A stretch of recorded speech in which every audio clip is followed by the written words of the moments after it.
yard and we're collecting bees to install in our mini mating nucleus colonies.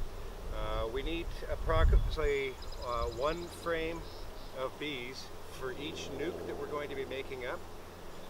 And we want to get young bees out of the brood chamber because they'll live a long time in these nucleus colonies, and they accept queens well, and it's just best to start with young bees. So the first thing we do is we find the queen and cage her, put her in a little cage like this. We definitely don't want to be shaking the queen out, so we cage her first, and then we pick 5 frames from each colony to shake bees out of. And we shake them into this bulk bee box that is has ventilation on the bottom. There's 2 frames here hanging there with some food on those frames. And then this is a funnel up in the top that we shake the bees down into here. And then the bees can hang out in there. And later on we'll scoop the bees out to add to the nucleus colonies. So let's get started, Dave. We'll grab our 5 frames from each one.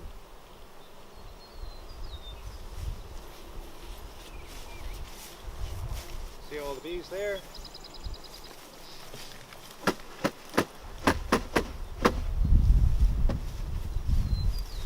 I like to just leave the frames outside the hive so I can keep a good count of how many we've done from each hive. We're going to do 5 from each hive.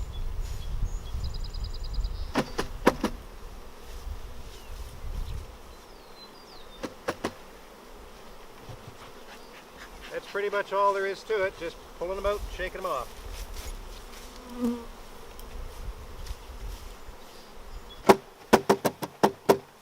There's little stops built into here so we can bang the frames on them.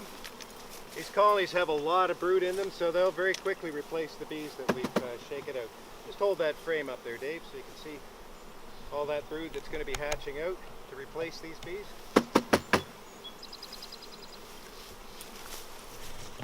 1, 2, 3, 4, 5. So we're done with that one. So now these frames can go back in.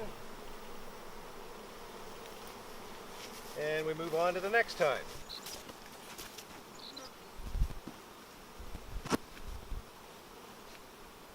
So I'd just like to explain how this mini mating nucleus colony is arranged and how it functions.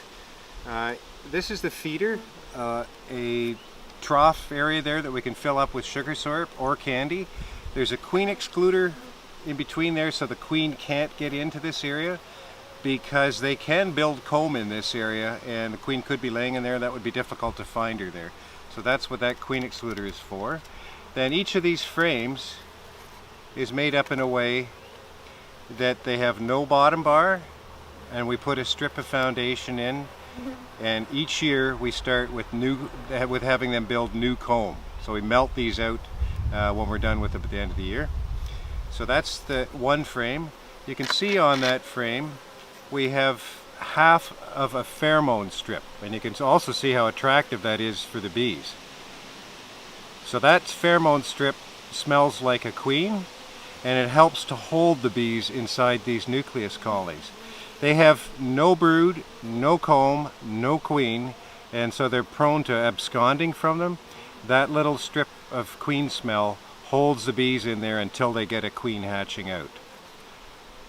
So we have 3 frames set up in there like so, and the feeder, the queen excluder, the frames. On the front we have ventilation, because when we make these nucleus colonies up and we close them, they need to be able to breathe, but we don't want them to be able to fly. So we have lots of ventilation in here.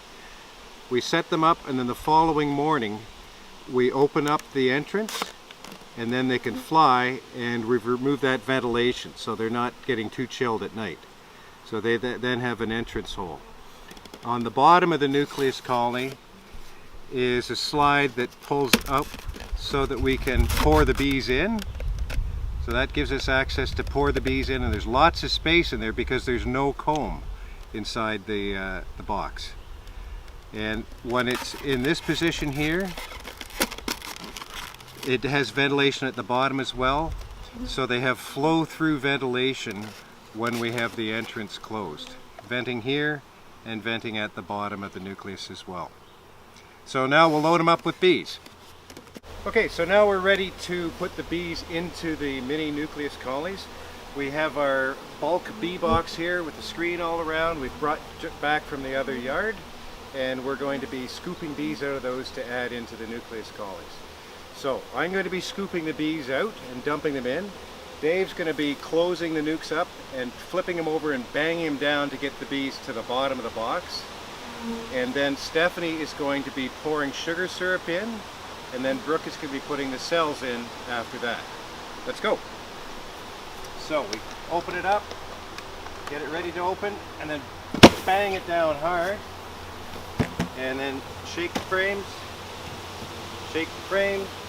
and now spray water in quickly so the bees aren't all flying up.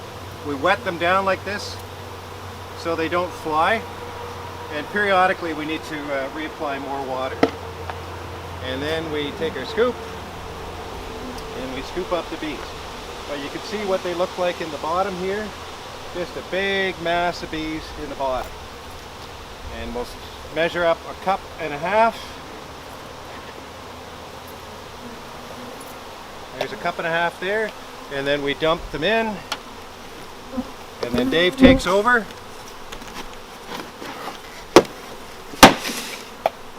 1.5 cups.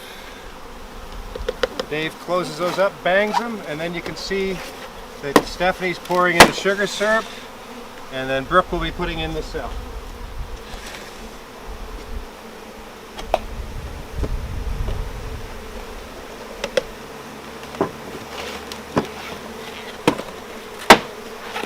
The goal here is to move along pretty quickly so that we don't have a lot of bees up in the feeder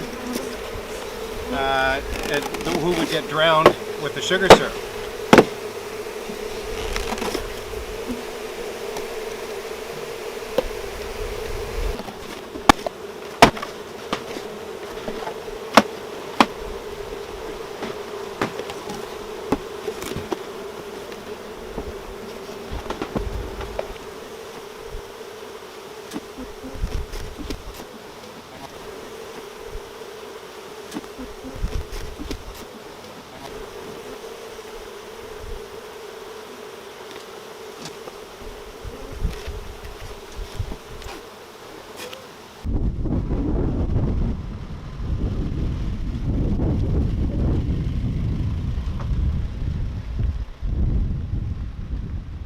So we've loaded the bees up into these nucleus colonies, and now we're setting them out into the yard.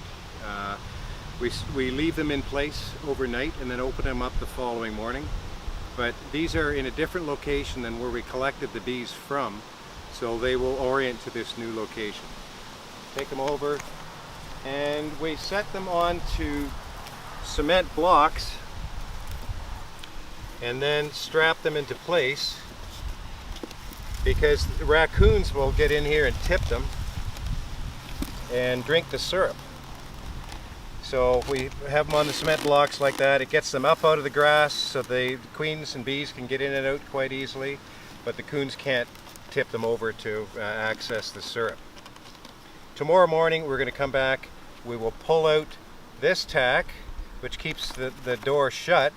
We'll move it up and we'll put the pin in place here, and that keeps the lid from falling down because they get kind of loose over time. So we would come back tomorrow morning and open these up. That way they gradually fly out and orient to their new location. 2 weeks from now we'll come back and we'll go through and find the mated queens, remove them and put another cell in, and so these nukes can carry on, and we can typically get about 5 rounds of queens out of each of these nukes.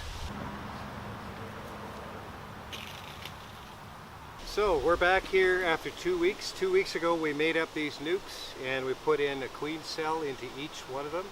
Those queens have hatched out, flown out and mated, and hopefully started to lay eggs. We're going to harvest the queens at this point and put them in cages so that we can use them in other colonies or sell them.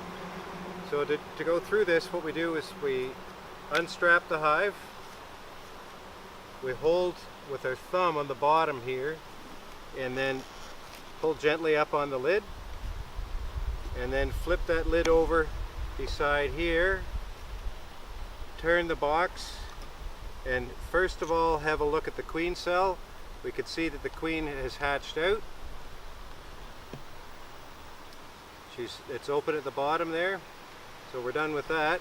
Then we pry the frames, all three frames, to loosen them up. I like to take this frame out first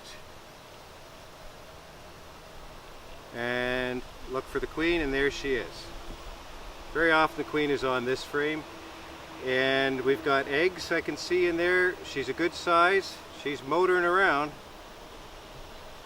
but she's mated and is laying, so we can now pick her up and mark her. As we're taking frames out, and it may be one frame or two frames or even three frames before we find the queen. So we can just lay those frames like that on the lid. Occasionally we find the queen inside the box. So we try to move through these frames quickly and catch the queen while she's still on a frame. If she's inside the box, we then have to use our hive tool and play a little bit of hockey with her and just gradually move her towards the top like that so that we can then pick the queen up. But this time we're fortunate, we found the queen on the first frame, so we'll now mark her.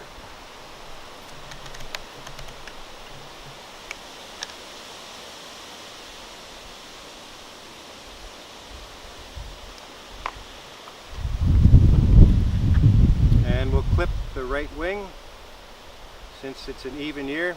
I got a little bit of honey on the wings here. There we go, got that separated. And then we're going to put that queen into a cage like so and pick out attendants. We're looking for very young looking bees to put in here. And we'll put 5 attendants in with the queen. You see how I'm covering that hole up with my finger and just opening it up enough to pop another bee in there. And we put 5 in. I've missed a couple, so there we go. And then the next thing we do is put the candy into place. These cages come with candy tubes that we can slip into place here. And there to go. That's all ready to be mailed off to another beekeeper or installed in another colony. So that's how we cage, mark, and clip our queens. Now, if I came to this hive and there was no queen present in the hive, what I would do is add another frame of bees from another nucleus colony, and what we would do is transfer a frame that has eggs and larvae on it into this colony so that it's in a more of a position that will accept queens and it doesn't lose strength. So we always switch a frame out. We usually switch, or we always switch, the frame that has the pheromone strip on it. And that's an easy one to identify, and we know it goes right here. You'll see that the frames that are in this position are shorter because there's a molding in the bottom of the box right below that frame, and so this frame has to go back in that position. The bigger one won't fit down in, so we always have to put the frames back in the same order. And if we're switching one from one box to another, again we switch the frame that has the queen pheromone strip on it. We have to be careful when we're closing these up that we get our lid on nice and tight. We're going to come back in a minute and put in the queen cells. That'll go right in there. But there's this queen excluder here. If we don't have the lid on tight, a queen could get over that and get into here, and you can see they've built some comb in this area, so she could be laying eggs there, and it's much harder to deal with a queen if she's on this comb in the feeder position here. So I always make sure that the lid goes back on nice and tight. But that's a little nuke that's ready to put a queen cell in. We go through all the nukes first, find all the queens, cage them, and then we go back afterwards and put the queen cells in. So you'll see that coming right up. So we're ready to put the queen cells in now. We open up the hives and then put the cells in. As you can see, we're keeping the incubator in the shade so it doesn't overheat. But when we open that up, we have our cells in here, we keep them vertical, and we handle them gently. So Stephanie's going to open up those nukes now. And as she's opening them up, I'll be putting a cell in, like so. So everyone gets a cell.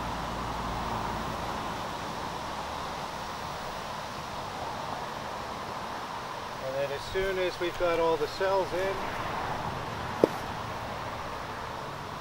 we close the nukes back up. And you'll notice Stephanie is getting those lids nice and tight so that the queen can't get over into the feeder area. Because if there's comb in there, she'll lay eggs on it if she can get in there. So she's closing up nice and tight. And then we'll strap them back down to